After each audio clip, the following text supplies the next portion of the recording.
Sveiki visi. Pagaliau naktį nelyja ir pavyko išbandyti Hikvision kamerą. Dabar pamatysime, kaip atrodo dieną, kaip atrodo naktį, palyginimas tarp pirmos kartos ir antros kartos.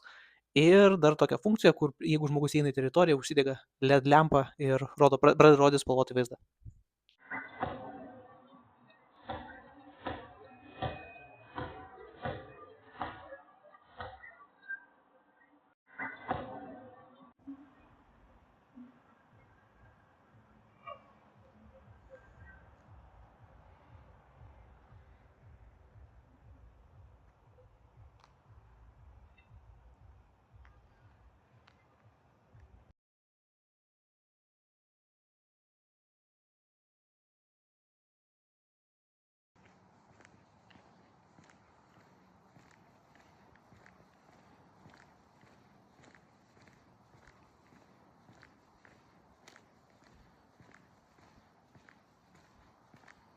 Nors ir kamerą lyginau su, nežinau, tikriausiai šiuo metu rinkoje geriausiai filmuojančiu telefonu, tai yra iPhone 16, bet vis tiek nėra ką lyginti kamerą, ant kiek geriau rodo. Tai yra profesionalus sprendimas, kainos prasideda kamerų nuo 170 eurų maždaug, taip kad jeigu reikia, kreipkitės.